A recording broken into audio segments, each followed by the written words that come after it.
এই হলো আমার কাচ্চি অবস্থা। এই কাচ্চিটার অবস্থা এখন মানে নিঃসন্দেহে অসাধারণ একটা কাচ্চি হয়েছে, যেমন স্মেল তেমন সুস্বাদু।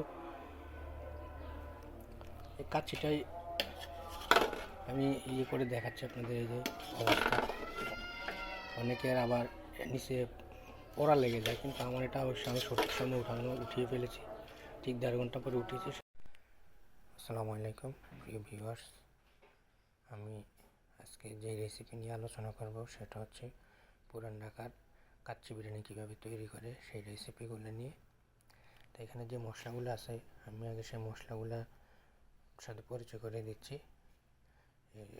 এই হচ্ছে শাহি জিরা পরিমাণ মতো, এটা হচ্ছে এলাচ পরিমাণ মতো, দারচিনি তাও পরিমাণ মতো, এটা জায়ফল জৈত্রিক পরিমাণ মতো, এটা জায়ফল একটা ভিতরে খোসাটা ছড়ানো, এটা হলো সাদা গোলমরিচ, এটা কালো গোলমরিচ, এটা হলো আমি তেজপাতা কেটে রেখেছি, এটা হলো লং, এ হলো কাজু বাদাম, এটা হলো পোস্তা বাদাম, আর এটা হলো কাবাব চিনি। এগুলো সব পরিমাণ মতো আগে নিয়েছি। এখন আমি এগুলো একটা কড়াইয়ের মধ্যে ভেজে ব্লেন্ড করে নেব। আমি 1.5 কেজি বাসমতি চাউল 10 মিনিটের জন্য ভিজিয়ে রেখেছি। খাসির গোস্ত ধুয়ে নিলাম মশলা মাখানোর জন্য। যেহেতু এটা ঘরোয়া পরিবেশে আমি পরিবেশন করব, সেই জন্য খাসির পিসগুলো একটু ছোট করেছি। এখন আমি পরিমাণ মতো মশলা দিব। আটা টেবিল চামচ, 2 চামচ আটা বাটা, 2 চামচ রসুন বাটা,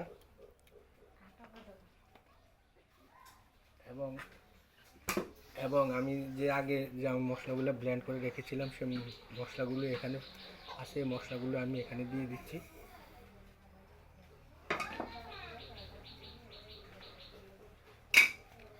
লবণ পরিমাণ স্বাদ মতো,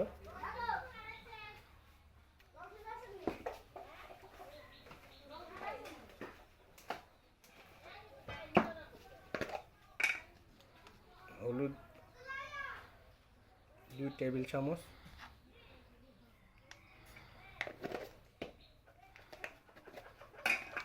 এবং গুঁড়া মরিচ 2 টেবিল চামচ, এবং সাথে দিয়ে দিচ্ছি টক দই। আমি যখন আমার পেঁয়াজগুলো করেছি, বেরেস্তা করেছি, বেরেস্তার সময় আমি তেলটা একটু গরম করে নিয়েছিলাম, বেরেস্তা থেকে তেলটা দিয়ে দিচ্ছি পরিমাণ মতো, এবং আমি আবার দিয়ে দিচ্ছি আড়ংয়ের অরিজিনাল ঘি টেবিল চামচ, 2 টেবিল চামচ দিয়ে 2 টেবিল চামচ। আড়ংয়ের ঘিটা হচ্ছে অনেক ফ্লেভার, সেজন্য আমি আড়ংয়ের ঘি ব্যবহার করেছি। আপনারা চাইলে যে কোনো ধরনের ঘি ব্যবহার করতে পারেন। এখন আমি গোস্তটাকে ভালোভাবে মেখে নিচ্ছি। মেখে 30 মিনিটের মতো বয়েল আমি ঢেকে রাখবো। 30 মিনিট পরে আমি রান্নাটা শুরু করব। এবং মজার জন্য দেওয়া আমি কাজু বাদাম এবং পোস্তা বাদাম ব্লেন্ড করে রেখেছিলাম। পরিমাণ মতো পোস্তা বাদাম এবং কাজু বাদাম দিয়ে দিলাম। এখন আমি আমার বাসমতি চাউলগুলো হালকা সিদ্ধ করার জন্য 5 মিনিট গরম পানিতে বসিয়ে রেখেছি। সাথে যাতে চাউলগুলো ঝরঝর হয় সেজন্য আমি একটু কাঁচা তেল দিয়েছি এবং পরিমাণ মতো লবণ দিই। এখন চাউলগুলো বলক আসতে শুরু করেছে, যাতে চাউলগুলো ঝরঝরা থাকে সেজন্য আমি এখনই চাউলগুলো নামিয়ে ছেঁকে রাখবো। যে আমার সিদ্ধকৃত রাইসগুলো এখন গোস্তের উপরে এভাবে দিয়ে দিয়েছি। আমি পেঁয়াজের বেরেস্তাটা ছিটে দিয়েছি, তারপরে সাথে আলু বোখারা দিয়েছি,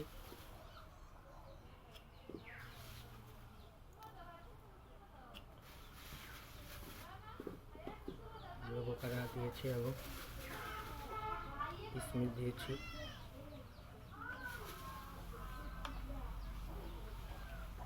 সাথে আমি আগে আমি রং ব্যবহার করি না। এই আলুটা আগে আমি হালকা তেলে ভেজে নিয়েছি, আলুর দমটা দিয়ে দিয়েছি। আমি আবার বাকি রাইসগুলো দিয়ে দিয়েছি, দিয়ে পেঁয়াজের বেরেস্তাটা দিয়েছি। পেঁয়াজের বেরেস্তা দেওয়ার পর আমি আবার কিছু কিশমিশ দিয়ে দিয়েছি এবং আলু বোখারা দিয়েছি। আপনারা কোনো জিনিসে এখানে স্কিপ করবেন না। স্কিপ করলে আসলে কাচ্চির মূল টেস্ট পাওয়া যাবে না। এবং অবশিষ্ট যে আলুর দম ছিল সেগুলো দিয়ে দিচ্ছি।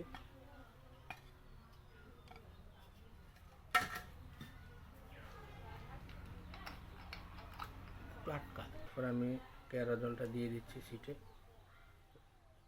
2 চা চামচ কেওড়া জল। কাঁচামরিচ দিয়ে দিচ্ছি, যেহেতু আমি গুঁড়া মরিচ ব্যবহার করেছি সেহেতু আমি কাঁচামরিচগুলো কাটবো না, না কেটে দিচ্ছি, কাটলে বেশি ঝাল হয়ে যাবে। অনেকে আবার ঝাল কম পছন্দ করে।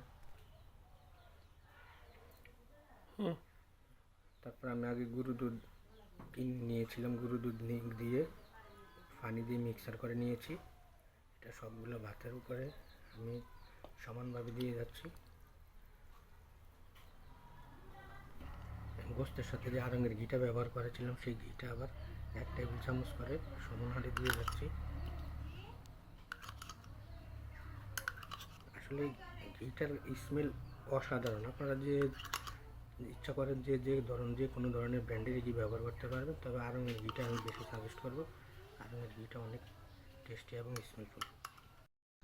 এখন আমার রাইসটা রেখে দিলাম, রেখে চুলা সর্বোচ্চ তাপে 5 মিনিট ধরে আমি এটাকে জ্বালিয়ে রাখবো।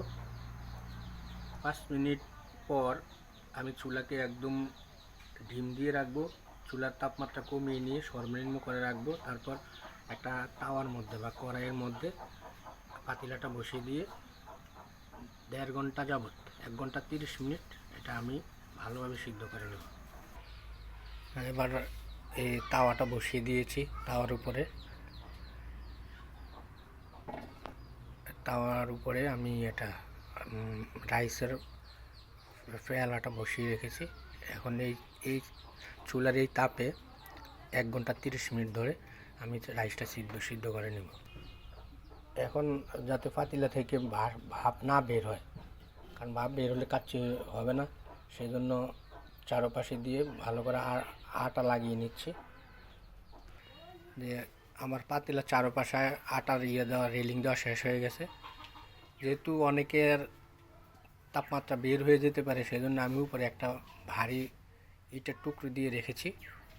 এটা হলে ভিতরে তাপমাত্রা বেশি থাকবে এবং কাচ্চিটা খুব তাড়াতাড়ি শুদ্ধ হয়ে যাবে।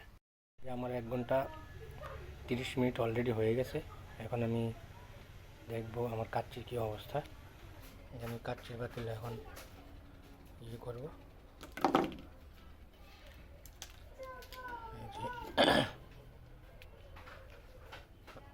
আটাগুলো সরাচ্ছি। সরানোর পরে আমি কাচ্চিগুলো দেখবো কী অবস্থা হচ্ছে। আমার চারপাশের আটা সরানো শেষ। এখন আমি কাচ্চিটা করব, ঢাকনা সরাবো। এই হলো আমার কাচ্চি অবস্থা। এই কাচ্চিটার অবস্থা এখন মানে নিঃসন্দেহে অসাধারণ একটা কাচ্চি হয়েছে, যেমন স্মেল তেমন সুস্বাদু। এই কাচ্চিটাই আমি করে দেখাচ্ছি আপনাদের। এই যে অবস্থা, অনেকের আবার নিচে পোড়া লেগে যায়, কিন্তু আমার এটা অবশ্যই আমি সঠিক সময় উঠিয়ে ফেলেছি। ঠিক 1.5 ঘন্টা পরে উঠিয়েছি, সেই জন্য আমার কাচ্চিটা পোড়া যায় না এবং কালার এবং সুস্বাদু অসাধারণ। আজকের মতো এখানেই, আল্লাহ হাফেজ, আসসালামু আলাইকুম। আর যারা আমার ভিডিওটা দেখছেন তারা আমার চ্যানেলটি সাবস্ক্রাইব করে দিবেন, সাবস্ক্রাইব করে বেল আইকনটি ক্লিক করে রাখবেন।